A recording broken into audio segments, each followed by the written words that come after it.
के बाद ईरान में जश्न का माहौल है। सड़कों पर हजारों लोग जमा हुए हमले का जश्न मनाते दिखाई दिए ईरानी जनता।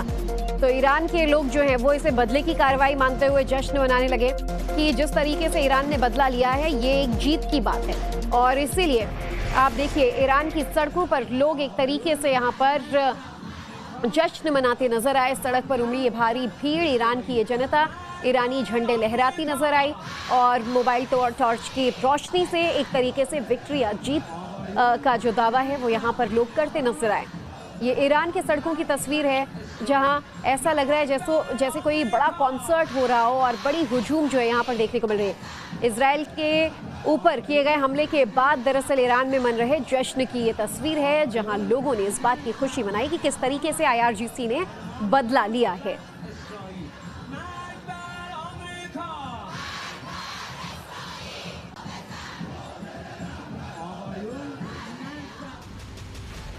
इजराइल के खिलाफ ईरान का ऑपरेशन नस्र लगातार जारी है। ईरान ने 2 जगहों पर हमला किया है।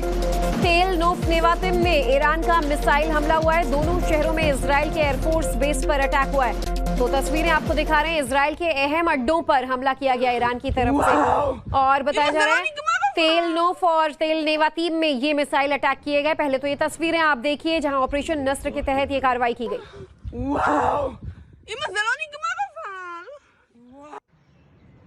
तो इजराइल के कुछ अहम ठिकाने, अहम जगह बताया जा रहा है जिन अड्डों पर ईरान ने ऑपरेशन नस्र के तहत हमले किए हैं, मिसाइलें दागी हैं और यहाँ पर भी काफ़ी क्षति जो है इन इलाकों में पहुंची है। इसी वजह से सवाल उठने लगा है कि क्या एक बार फिर से युद्ध पार्ट 2 का आगाज हो रहा है, चूंकि जब ईरान ने हमले किए इजराइल ने भी उसका मुंहतोड़ जवाब दिया है।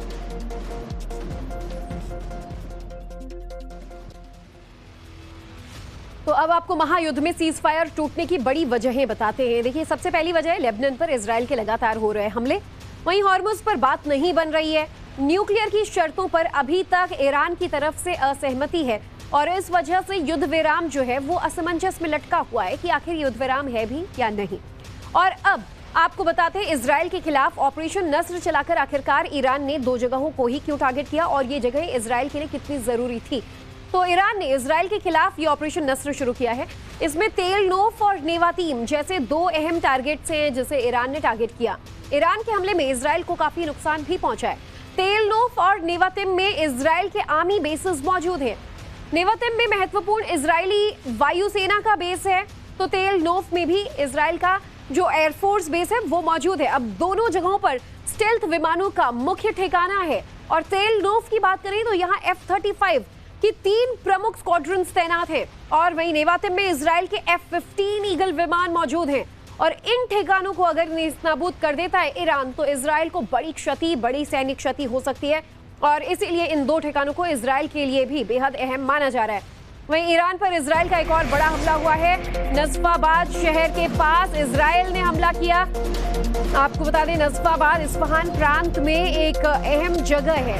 इजरायली हमले के बाद इस जगह से धुएं का गुबार उठता दिखाई दिया। तो ईरान के अटैक के बाद इजराइल ने काउंटर अटैक करते हुए ईरान के नजफाबाद इलाके में, जो कि आप देखिए ये भी अहम लोकेशंस में से एक है। बताया जा रहा है नजफाबाद जो है वो इस्फहान प्रांत में पड़ता है। इस्फहान ईरान के सैन्य ठिकानों के हिसाब से, सैन्य बेसिस के हिसाब से एक बहुत प्रमुख स्थल है और न्यूक्लियर साइट भी जो है वो इसी वजह से यहाँ पर तमाम हमले जो हैं वो काफ़ी ज़्यादा खतरा साबित कर सकते हैं ईरान के लिए। और नजफाबाद में ये जो हमला हुआ है इसके बाद उठते हुए का गुबार से आप अंदाजा लगा सकते हैं कि काफ़ी तीव्र अटैक था ये।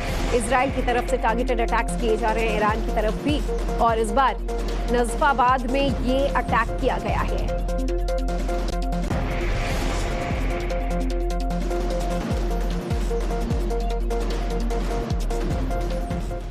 इस बीच एक और बड़ी खबर ये आ रही है कि डोनाल्ड ट्रंप ने भी बेंजामिन नेतन्याहू से फोन पर बातचीत की है। जंग के दोबारा शुरू होने के आसार देखते हुए डोनाल्ड ट्रंप ने फोन किया नेतन्याहू को।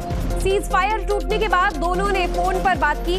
सीज फायर टूटने से बताया जा रहा है ट्रंप नाराज हैं आपको बता दें दोनों के बीच ये बातचीत काफी देर तक चलने की खबर है और ट्रंप ने नेतन्याहू से कई बातें भी कही हैं और इस फोन कॉल में दोनों देशों के बीच तनाव के हालात देखने को मिले क्योंकि डोनाल्ड ट्रंप नहीं चाहते कि सीज फायर टूटे जब तक कोई ठोस बातचीत नहीं हो जाती है या किसी तरीके से जंग का एक क्लोजर नहीं हो जाता है। तो वहीं इजराइल की तरफ से लगातार युद्ध विराम का उल्लंघन होता है। सीज फायर टूटने से ट्रंप ने अपनी नाराजगी जाहिर की और कुछ वक्त रुकने की अपील उन्होंने नेतन्याहू से की है। बताया जा रहा है फोन पर यह बातचीत काफी लंबी चली।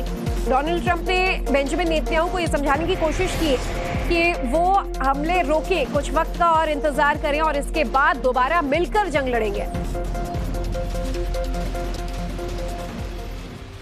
तो इस बीच आपको बता देते हैं कि ट्रंप और नेतन्याहू के बीच फोन पर क्या बातें हुई हैं, क्या कुछ अहम बातें रही। नेतन्याहू से डोनाल्ड ट्रंप ने क्या कहा, तो ट्रंप कहते हैं कि हम समझौते के बेहद करीब हैं, समझौता जल्दी हो जाएगा, मंगलवार या बुधवार यानी कल परसों में समझौता फाइनल हो सकता है। समझौता होने से पहले किसी भी तरह माहौल खराब ना हो और इसीलिए बेंजामिन नेतन्याहू से वो ये रिक्वेस्ट कर रहे हैं कि पहले ही ये सब कुछ हो रहा है, तुमने अपने मिसाइल तो दाग दिए, बहुत हुआ, अब वापस आओ और समझौता करो, लेबनान पर जवाबी हमले को तुरंत रोको। ये बातें डोनाल्ड ट्रंप ने नेतन्याहू से कही हैं, जिन्हें वो अपना अच्छा दोस्त भी बताते हैं, अच्छा लीडर भी बताते हैं और ये कहते हैं कि बेंजामिन नेतन्याहू उनके अच्छे मित्र हैं। इधर अब्बास अरागची ने भी फ्रांस से फोन पर बातचीत की है। ईरान की तरफ से देखिए क्या कुछ एक्शन लिया गया है। कतर और इजिप्ट से भी फोन पर बातचीत हुई है। अरागची ने इराक और सऊदी को भी फोन किया है। सभी देशों के विदेश मंत्रियों से उन्होंने फोन पर बात की है अभी के हालात के मद्देनजर। इन देशों से बात कर अरागची ने ताजा हालात और सीज फायर टूटने की जानकारी दी है ताकि इन देशों का समर्थन ईरान को मिल सके और ये वो दिखा सके कि इजराइल ने जो किया है वो सीज फायर का उल्लंघन है और गलत किया गया है।